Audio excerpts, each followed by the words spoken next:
Tua palavra é uma semente, meu coração é uma terra boa. Então Deus, faz essa semente brotar. Deus, faz ela crescer, germinar. Olá, irmãos, bom dia, na paz do nosso Senhor e Salvador Jesus Cristo, tudo bem com vocês? Vamos dar início aí mais uma aula da nossa EBD, né, por vídeo, no YouTube aqui, e vamos falar um pouquinho de Jesus, né? A aula de hoje, principalmente, vamos falar sobre Jesus Cristo, nosso Senhor e Salvador, né? Jesus é tudo para nós, e nada mais conveniente a gente aprender um pouquinho mais sobre Ele. A aula vai ser bem breve, então vou tentar passar o máximo possível de informações aqui que a gente conseguir extrair da Bíblia, né, que o Senhor tocou no nosso coração, e que Ele, né, que possa estar abençoando a sua vida aí, né, nesse momento de pandemia, né, a gente não pode estar da igreja, e, enfim, a gente vai aprendendo, não é por isso que nós vamos deixar de louvar e adorar o nosso Deus, pelo contrário, nós estamos num momento que talvez tenhamos mais tempo, então, de repente, Deus está nos chamando para um momento mais íntimo, um tempo de avivamento para todos nós, né? E vamos falar um pouquinho de Jesus, né? Jesus Cristo, vamos falar um pouquinho sobre as características de Jesus Cristo. É um tema maravilhoso, abençoadíssimo, importantíssimo para todos nós que temos Ele como nosso Senhor e Salvador. E o tema de hoje é Jesus Cristo, Senhor e Salvador. Quem é Jesus, né? Lá em João 14,6 fala assim, respondeu Jesus, eu sou o caminho, a verdade e a vida. Nós cremos em Jesus, irmãos, Ele é o Filho unigênito de Deus, plenamente homem e o único Salvador do mundo. Ele é o Salvador de quem Ele é o Senhor. Então Jesus, ele é isso, o caminho, a verdade e a vida, a palavra que a gente conhece bastante, né? E a gente olhando para esse versículo, Jesus é o caminho, não fala é um caminho, né? Se fosse um caminho, teríamos alternativas, mas para a verdade, para a vida, Ele é o caminho, não existe outro. E então, para a gente entrar nesse caminho, no caminho, é necessário posicionamento, decisão. Precisamos ser servo. E também Ele é a verdade. O que é a verdade, né, irmãos? A verdade podemos dizer que é a luta da verdade contra a mentira, é o bem contra o mal. Quando a serpente apareceu para Eva, vocês lembram muito bem, e antes do pecado, a serpente foi lá tentar Eva, e ela fez uma pergunta, vocês podem comer de todos os frutos? E a Eva responde lá em Gênesis 3, né? E ela responde, menos o fruto da árvore da vida, porque se nós comermos, nós vamos morrer. Aí no versículo, eu até deixei separado aqui, Gênesis 3:4, e fala assim, então a serpente disse à mulher, certamente não morrereis. Sabe o que ela está dizendo aqui, nas entrelinhas? Deus está mentindo, vocês não vão morrer, Ele é mentiroso. Então, a gente às vezes, por causa de uma mentirinha pequena, alguma coisa assim, Deus, ele não existe mentira em Deus, né? E o diabo ali sussurrou que Deus era mentiroso. Porque se Ele falou que certamente não morreremos, então Ele está querendo dizer que o que Deus falou não é verdade, né? E quem fala a verdade? Deus. Olha lá em João 17:17, quando Jesus estava orando pelos discípulos, esse versículo fala assim, o próprio Jesus falando, santifica-os na verdade, João 17:17, santifica-os na verdade, a tua palavra é a verdade. A palavra de Deus, a Bíblia, né, o que está escrito nas Escrituras Sagradas, ela é a verdade, a palavra, o que Deus disse, o reino, o logos de Deus, é a verdade. Então Jesus é o caminho, a verdade, né, e a vida. E quem fala mentira? Olha lá em João 8:44, quando Jesus estava debatendo lá com os fariseus, E no versículo 44 do capítulo 8 de João fala assim, vós sois do diabo, que é vosso pai, e quereis satisfazer-lhes os desejos. E ele foi homicida desde o princípio e jamais se firmou na verdade, porque nele não há verdade. Quando ele profere mentira, fala do que lhe é próprio, porque é mentiroso e pai da mentira. Então, irmãos, ele é o pai da mentira. A Bíblia é bem clara para quê? Para satisfazer os desejos. Então ele usa de todas as artimanhas para satisfazer o desejo do nosso coração quando a gente não está no caminho, na verdade, na vida, não está alinhado verdadeiramente. E nós temos que tomar muito cuidado, porque a mentira, ela é um atalho, né? Ela tenta encurtar o caminho, facilitar uma escolha, um desejo. E muitas vezes, ou não todas as vezes, quando se tem com base na mentira, nós vamos nos dar mal. A verdade é essa, nós estamos agindo em desacordo com o Pai. Quando estamos na mentira, nós não estamos procedendo de Deus, né? E a mentira, o mundo após o pecado é uma mentira. Tudo que a gente vê, tudo que está fora das Escrituras, que está fora da palavra de Deus, é mentira, é engano, nos traz morte, não nos deixa vida, não temos outra opção. Então, temos que tomar muito cuidado com a mentira, em todos os aspectos falando, né? E porque a Bíblia diz que o mundo jaz do maligno, né? E Jesus, se não me engano, em Lucas, quando foi tentado pelo diabo, não sei se foi Lucas ou foi Mateus que menciona essa frase, Jesus, ou melhor, o diabo olha para ele, leva ele a um alto monte e fala, tudo isso eu te dou porque a mim me foi dado. Então, no momento que entrou o pecado, que entrou a mentira na humanidade, o mundo virou do maligno. E nós vivemos esse mundo. Então, nós vivemos na mentira do diabo, sempre bombardeando nossa mente, sempre entrando com coisas que desagradam. Por isso que nós temos que estar sempre atentos, temos que estar sempre voltados na palavra de Deus, porque se nós cairmos na mentira, nós nos afastamos de Deus.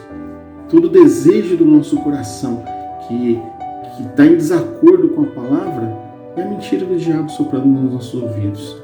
Amém? Eu vou correr aqui para dar tempo para a gente falar um pouquinho de cada coisa aqui, dos assuntos que foram separados. Amém, irmãos? E Jesus também, ele é a vida, né? Só temos vida através de Jesus, a vida espiritual, a eternidade, a salvação. Então, ele é o caminho, ele é a verdade, quando a gente aprende como andar no caminho através da verdade da Bíblia, e a vida. Por quê? Porque ele venceu a morte, ele é a vida, ele ressuscitou por ele mesmo, então ele é a vida. Amém, irmãos? Vamos entrar aqui no texto, que é o texto base dessa aula de hoje, que está lá em João 1, do 1 ao 14. João 1, do 1 ao 14. No princípio era o Verbo, e o Verbo estava com Deus, e o Verbo era Deus. Ele estava no princípio com Deus. Todas as coisas foram feitas por intermédio dele. E sem ele, Jesus, nada do que foi feito se fez. A vida estava nele e a vida era a luz dos homens. A luz resplandece nas trevas, as trevas não prevalecem contra ela. Houve um homem enviado por Deus cujo nome era João. Este veio como testemunha para que testificasse a respeito da luz, a fim de todos virem a crer por intermédio dele.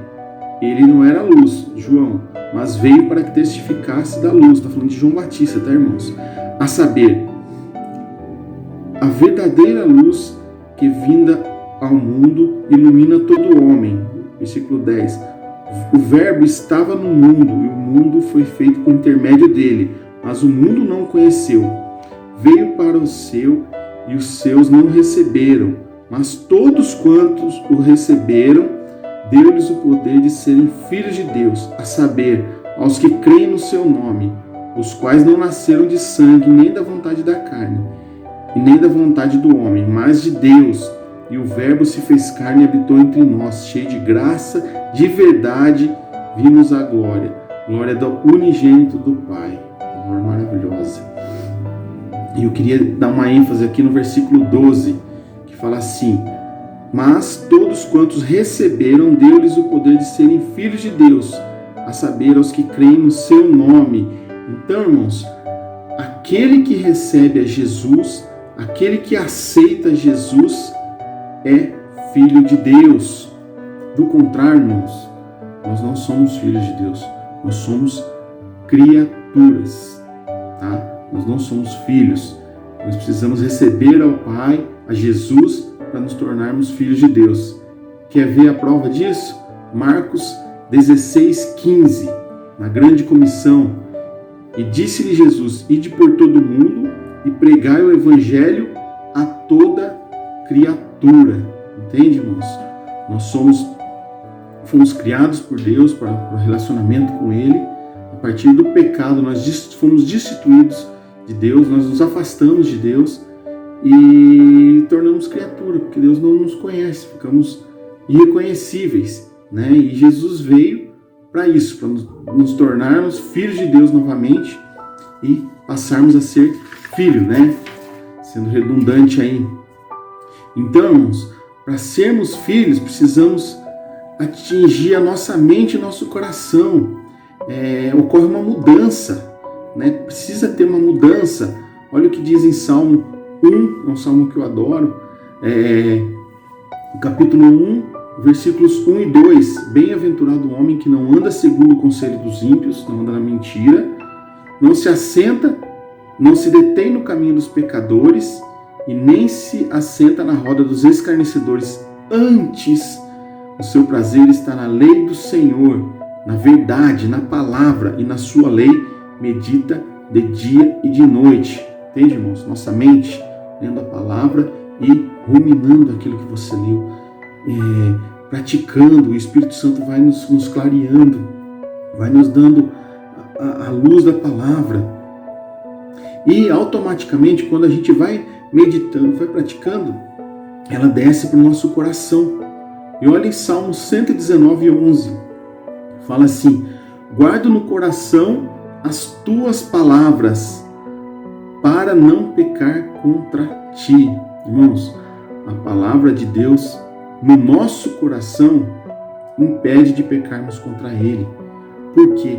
Porque automaticamente vai gerando o amor, vai gerando o temor. E porque eu amo, porque eu temo, eu não vou pecar contra o Pai. Porque eu conheço a palavra, eu meditei e entrou no meu coração. Então isso gerou vida. E a partir disso, eu não peco mais. Ou melhor, eu tento não pecar, né? Porque João diz, né? Não pequeis, porém se pecar, temos um advogado, que é Jesus Cristo. Então, o pecado, quando a gente tem Jesus no coração, ele é um acidente. Ele não é premeditado, ele não é pensado. Ele acontece sem querer, tá bom? Vamos falar um pouquinho, então, entrar aqui nas características de Jesus. Ele é um filho unigênito de Deus. Um tópico aqui, ele é filho de Deus. Óbvio, né, irmãos? Às vezes parece redundante, mas é bom a gente entrar nesses temas, nesses detalhes, que nos traz de volta recordações, e isso nos fortalece. Eu confesso que quando eu fui estudar essa aula, eu fiquei muito maravilhado, sabe? A gente nos tira da rotina, do nosso dia a dia, e a gente volta para Cristo e fala assim: Jesus, o Senhor é lindo, é maravilhoso, o Senhor é tudo isso e morreu por mim, morreu por você. Então, ele é filho de Deus. João 20:31 declara: esses, porém, foram registrados para que creiais que Jesus Cristo, o Filho de Deus, para que, crendo, tenhais vida em seu nome. Creia nele, irmãos. A Bíblia toda aponta para Cristo, tá? No Velho Testamento, ela tinha profecias e tudo indicava Jesus. E no Novo Testamento é Jesus Cristo revelado, a revelação de Cristo, tá? E o Cristo significa ungido, separado de Deus, tá bom? Significado da palavra filho. Irmãos, até aproveitando o gancho aqui, quero convidar você que não fez sua inscrição ainda sua matrícula para o discipulado. Nós vamos tá iniciando assim que terminar essa pandemia aí o mais rápido possível. E uma das coisas que a gente vai aprender é o significado de palavras, que a palavra tem a mesma expressão para nós, porém com significado diferente na Bíblia no original, e a gente vai estudar isso. E uma dessas palavras é filho. Então a palavra tem vários significados dependendo do texto, mas quando fala sobre Jesus, o Filho de Deus, ele tem a mesma natureza do Pai. Esse é o significado. Também quer dizer também ruios, e não tecnon, que são diferentes. São filho maduro, filho que anda conforme o Pai ensina, que tem a mesma natureza, que vem do mesmo lugar, vamos dizer assim.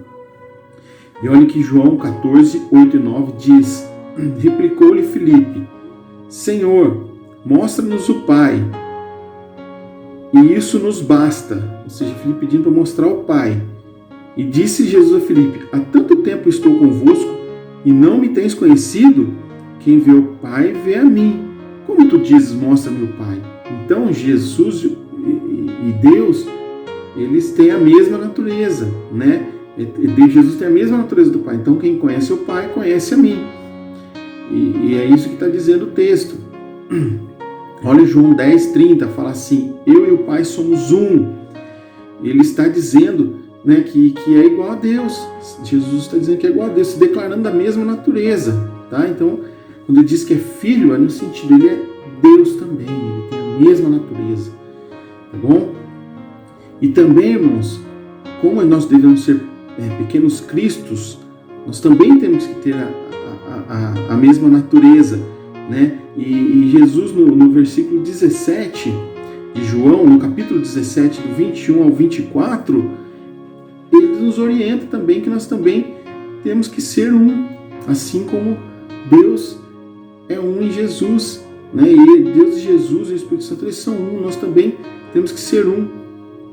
Olha só a oração de Jesus, a gente leu uns trechos acima lá, e agora continuando.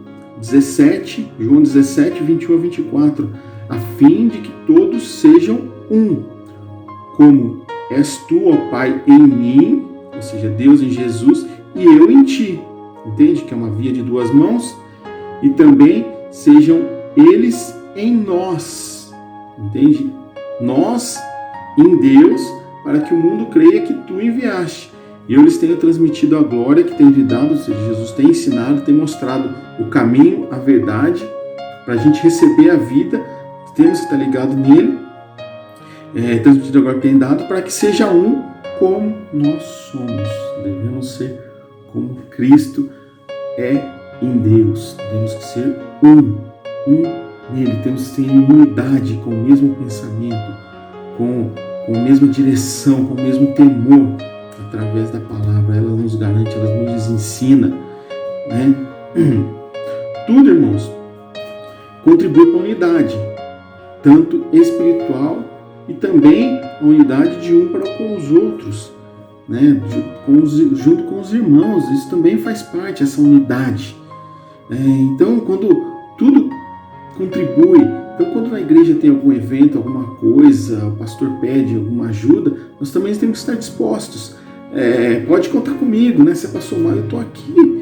E isso forma unidade.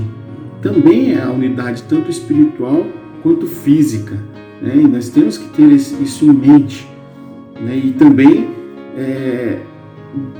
da mesma forma, aquilo que provoca divisão, contenda, que está em desacordo com a palavra, que muitas vezes vai bater de frente com a orientação do nosso pastor, claro que se ele está segundo a palavra de Deus, isso eu devo me afastar. Eu prefiro estar debaixo da bênção de Deus. E isso nos tira da bênção de Deus. A gente provocar divisão, contenda, sair fora dos planos. Olha o Salmo 133, 1, que diz: ó, quão bom e quão suave e quão agradável viver unidos os irmãos. Amém? A palavra de Deus está dizendo isso, que é bom, é agradável aos olhos do Senhor. Então, irmãos, voltando a falar nas unidades que não estão debaixo da bênção de Deus, está em desacordo com a palavra, em desacordo com o que Deus aprova, e isso traz morte. Hoje morte física, perdão, morte espiritual, que é um exemplo, mas antigamente era até morte física. Vamos pegar um exemplo da Bíblia. Ananias e Safira, eles eram casados, mas aí a igreja tinha acabado de começar, o Espírito Santo tinha descido e os irmãos daquela época da igreja primitiva acreditavam que Jesus já ia voltar na geração deles. E eles vendiam todas as suas posses e davam tudo nos pés dos apóstolos, né, dos discípulos, e eles compartilhavam de igual forma com todos. Uns tinham mais, uns tinham menos e jogavam tudo lá. E eles também, para participar disso, vamos vender, só que vamos segurar um pouquinho e vamos falar que estamos dando tudo. E o que aconteceu? Eles foram mortos, não no mesmo momento, mas os dois foram mortos. Por quê? Porque eles se uniram em desacordo, na mentira. Entende como isso é sério? Como a união, a mentira fora dos planos de Deus traz morte. Amém? Até aqui? Jesus também, ele é unigênito.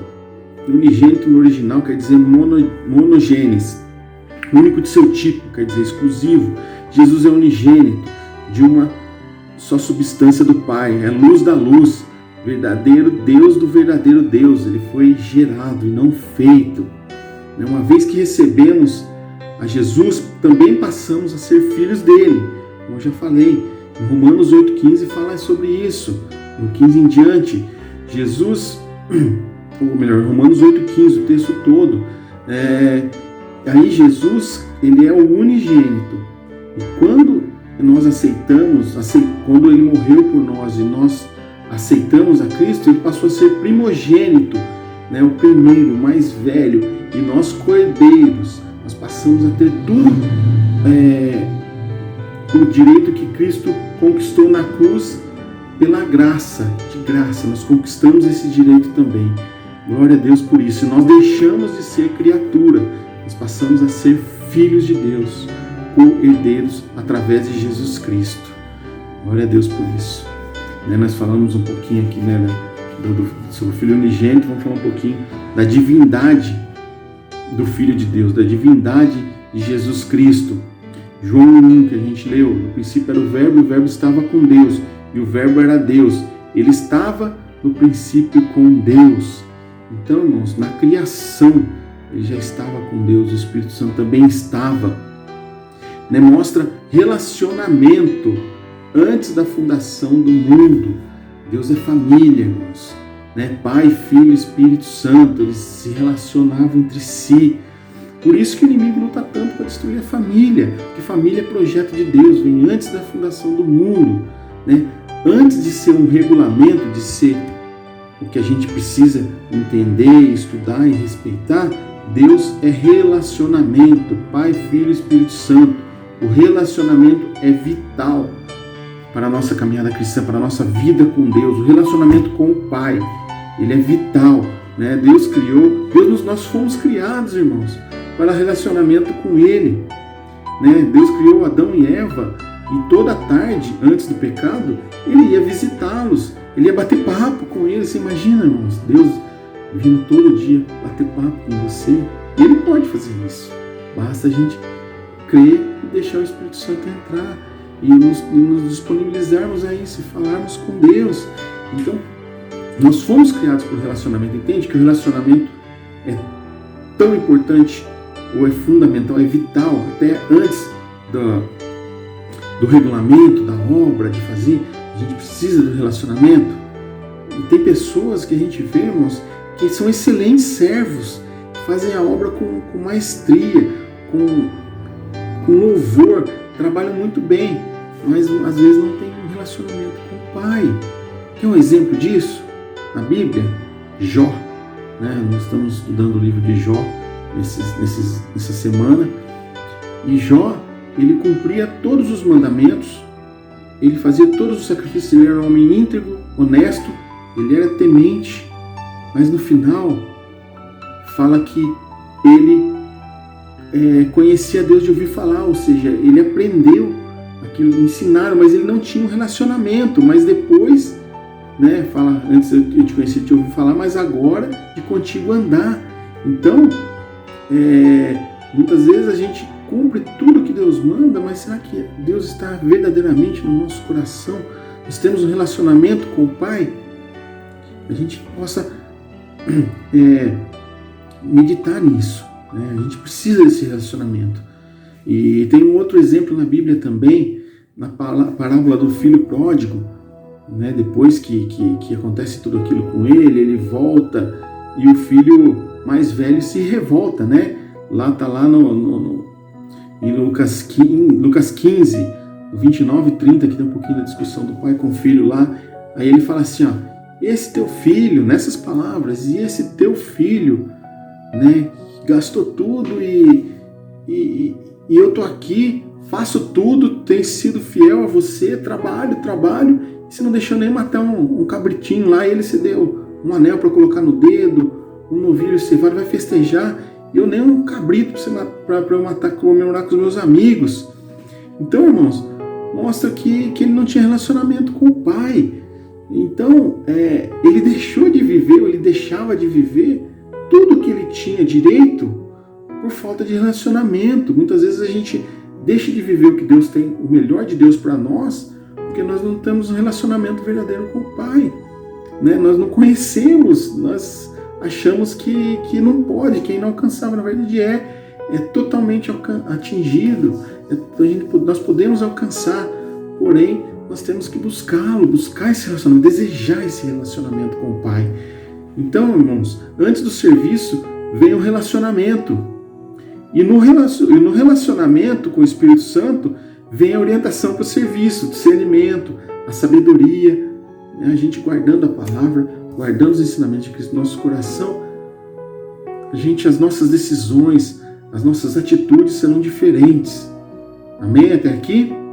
Falar um pouquinho da humanidade do Filho de Deus, a humanidade de Jesus, né? Que ele veio aqui na terra, ele foi homem como nós. No 1,14 que a gente leu, e o verbo se fez carne e habitou entre nós, cheio de graça e de verdade, e vimos a sua glória do Pai, vimos sua glória como unigênito do Pai. Aqui, irmãos, foi quando eu escrevi essas palavras, quando Jesus veio aqui na terra, cumpriu a promessa de Gênesis 3,15, né, que viria da descendência da mulher para pisar na cabeça da serpente, e ele ferirá o calcanhar. Então essa profecia que chegou, né, e aconteceu. Então, isso é uma das provas da humanidade de Jesus. E Jesus, irmãos, como ele e o Pai somos um, que a gente aprendeu, Jesus era Deus andando na terra, se relacionando conosco. Olha lá, repetindo, eu falei um pouquinho de João 14, quando Filipe questiona Deus por conhecer o Pai. É o versículo antes, o 14:7. Se vós me tivesseis conhecido, conhecereis também meu Pai. Desde agora o conhecereis e tendes visto. Aí Filipe pergunta, mas mostra o Pai. Mas você está comigo?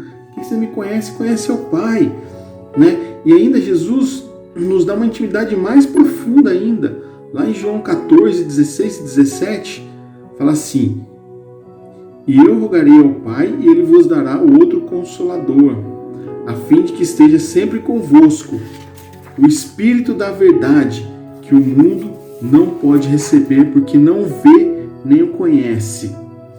Vós o conheceis, porque ele habita convosco e estará em vós. Glória a Deus, irmãos. Entende que vai ter um relacionamento mais profundo com o Espírito Santo, porque ele vai estar conosco e em vós. Amém? É maravilhoso essas palavras. E sobre a humanidade de Jesus, tem vários versículos que provam que ele teve fome, que ele teve sede, ele cresceu em estatura física e intelectual. Quer ver? Lucas 2,52 fala, Mateus 4,2, Mateus 8,24, João 4,6, João 19,28. Então Jesus, ele foi um homem como qualquer um de nós. A Bíblia diz que ele esvaziou-se de si mesmo, mesmo sendo Deus, né? Provando que é possível vencer quando se tem o Espírito Santo, porque ele venceu como homem cheio do Espírito Santo. Amém? E isso é maravilhoso. Então Jesus Ele veio, ele teve os mesmos sentimentos, as mesmas dores, passou pelas mesmas dificuldades que nós, mas ele venceu o pecado, venceu o mundo, porque ele estava cheio do Espírito Santo. Amém? E por que Jesus teve a necessidade da encarnação? Por que ele precisou vir na Terra como homem? Jesus ele veio na Terra como homem, no corpo humano, porque o pecado entrou na humanidade, por meio de Adão e Eva, né, que são seres humanos. E pela justiça de Deus, o pecado tinha que ser vencido também por outro ser humano. A gente vê na palavra, quando fala de sacrifício do cordeiro, né, que matava um animal e cobria o pecado. O pecado não era apagado. Para ser apagado, segundo a lei, segundo a justiça de Deus, o pecado, para ser esquecido, precisa ter a morte de um inocente sem pecado, da mesma espécie, da mesma natureza. Por isso que tinha necessidade, porque na lei, né, no Velho Testamento, todos os sacrifícios deveriam ser repetidos uma vez por ano, porque ele apenas cobria, não justificava, não apagava. Ele dava uma desculpa, vamos dizer assim. Então tinha necessidade. Olha só o que fala em Hebreus 2, do 14 ao 17. Visto, pois, que os filhos têm participação comum de carne e sangue, e destes também ele, Jesus, igualmente participou, para que, por sua morte, destruísse aquele que tem o poder da morte, a saber, o diabo, e livrasse todos que, pelo pavor da morte, estavam sujeitos à escravidão para toda a vida. Por causa do pecado, para toda a vida estamos sujeitos à escravidão. Pois ele, evidentemente, não socorre anjos, mas socorre a descendência de Abraão. Por isso mesmo convinha que em todas as coisas se tornasse semelhante aos irmãos. Então precisava ser da mesma natureza, em todas as coisas semelhante aos irmãos, porque senão não teria justificação. Para ser misericordioso, fiel e sumo sacerdote nas coisas referentes a Deus, para fazer propiciação justificativa pelos pecados do povo. Então, por isso Jesus veio por mim, por você. Nós estávamos perdidos, nós não tínhamos salvação. E Jesus falou, não, eu vou, por amor a mim e a você, ele veio. Glória a Deus por isso. E por que tinha que ser Jesus? Porque ele não tinha pecado. Porque olha só o que diz em Romanos 3, 23 e 24.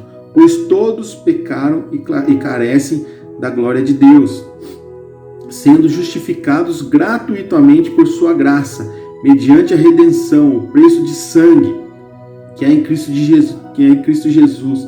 Irmãos, não tinha justificativa de nada, né? Como eu citei Jó, ele ficava se justificando, mas eu fiz isso, eu fiz aquilo, eu não cometi nada de errado.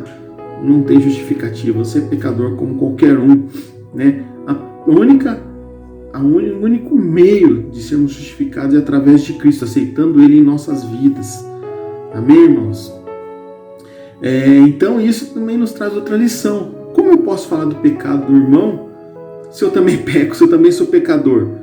O meu pecado pode ser diferente, mas eu também sou pecador, né? Mas eu sou lavado e remido pelo sangue de Cristo. Então eu não tenho esse direito de julgar, de falar alguma coisa do pecado do irmão. Se eu também tenho os meus pecados, eu cometo os meus pecados. Só Jesus que tem isso, que pode fazer isso, né? E mesmo assim ele fala, vinde a mim todos que estáis cansados e oprimidos, eu vos aliviarei. Amém? É maravilhoso. Olha só, a comprovação de que a morte de Cristo tira o pecado e não cobria pecado como eram com os cordeiros. João 1,29. No dia seguinte viu João Batista, tá, irmãos, a Jesus, que vinha para ele e disse, eis o Cordeiro de Deus que tira o pecado do mundo. Irmãos, uma vez aceitamos a Cristo, tudo se fez novo, o que era para trás ficou, Deus passou uma borracha, não se lembra mais, tirou. Então, irmãos, Jesus tornou-se homem, trazendo-nos o perdão de nossos pecados. cumpriu a lei que ele mesmo estabelecera. Glória a Deus por isso. Ele me salvou, ele te salvou. Ele te ama de uma forma sobrenatural. Ele quer ter relacionamento com você desde o início da humanidade. Deus quer ter relacionamento. E Ele está de braços abertos. O véu foi rasgado. Eu e você podemos ter acesso direto por Ele, sem intermediários. Isso é maravilhoso. E qual a resposta, né? Salmo 116, 12 e 13, né? A 13 é a resposta, faz uma pergunta, né? O que darei ao Senhor por todos os seus benefícios para comigo? No versículo 12. Qual que é a minha resposta? Por tudo isso que Ele fez por mim, tomarei o cálice da salvação e invocarei o nome do Senhor. Aleluia. Ou seja, eu aceito Jesus como meu suficiente, único e suficiente Salvador, e eu invocarei o nome do Senhor. Então eu vou viver aquilo que Ele tem me dado, eu vou cumprir os seus mandamentos através da palavra, eu vou meditar na palavra, eu vou invocar, eu vou orar, eu vou buscar o Senhor, eu vou ser grato por Ele, pela salvação. Irmão, você é grato pela salvação? Nós precisamos ser eternamente gratos. Temos que agradecer diariamente pela nossa salvação em Cristo Jesus. Ele foi 100% homem, 100% Deus. E por isso recebemos o seu perdão. Aleluia, glória a Deus por isso. E a obra foi feita, irmãos. Agora o que nós devemos fazer? Apenas receber e servir o nosso Deus de todo o nosso coração. Irmãos, deixa o Senhor entrar no nosso coração, no vosso coração. Deixa Deus penetrar, deixa o Espírito Santo nos guiar. Eu não tenho outra maneira da gente viver a plenitude de Deus, de ter o que Deus tem preparado para nós, de viver o que Deus tem, Deus colocou, de ter o melhor que Deus tem, né? Que nós não possamos só viver por obras, mas sim direcionado pelo Espírito Santo. A obra faz parte também, mas sem fé é morta. Se a gente crê que Deus vai fazer o melhor para nós, ela é morta, que Deus tem o melhor, que Ele te ama, e ter isso, uma convicção que vem do coração e ela resplandece, né? Que a Bíblia diz que a boca fala que o coração está cheio. Então, quando o coração está cheio de Deus, quando o coração está cheio do Espírito Santo de Deus, ela vai fluir os frutos do Espírito: virtude, paz, gozo, alegria. Amém, irmãos? Eu queria deixar essa palavra com você nessa manhã, que o Espírito Santo possa falar melhor em cada coração. Medite nessa palavra, que Jesus é lindo, Ele é maravilhoso. Queria fazer uma oração com você. Feche teus olhos, vamos agradecer ao Pai. Senhor, neste momento, Pai, eu quero te agradecer, Deus. Pai, obrigado, Senhor, pelo sacrifício de Jesus Cristo, Pai, por Ele ter vindo como homem, ó Pai, ter passado pelos mesmos sofrimentos, por ter se identificado conosco, ó Pai, em tudo, Senhor Jesus. Ah, Deus, que o Senhor possa, Pai, penetrar em nossos corações, ó Pai, que nós possamos permitir, ó Pai, que o Espírito Santo entre no nosso coração, ó Pai, que nós possamos fazer a Tua vontade, ó Pai, ter a paz, ó Pai, que excede todo entendimento, Senhor, ter a Tua paz, Senhor, nesse momento de dificuldade, Pai. Senhor, visita cada irmão, cada pessoa que está assistindo esse vídeo, Senhor Jesus. Fala de uma maneira toda especial, ó Pai. Fala com aquele Teu carinho, ó Pai, íntimo, ó Pai.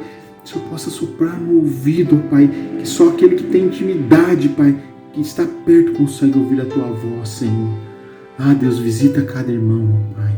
Dê um domingo abençoado, Senhor Jesus, cheio de alegria, de paz e principalmente que o Teu Espírito Santo possa conduzir a cada um de nós, ó Pai. Em nome de Jesus eu te agradeço, ó Pai. Muito obrigado. Deus abençoe, um ótimo domingo a todos. Que a paz do nosso Senhor Jesus Cristo seja com todos aí. Amém? Deus abençoe e um ótimo domingo. Tchau, tchau.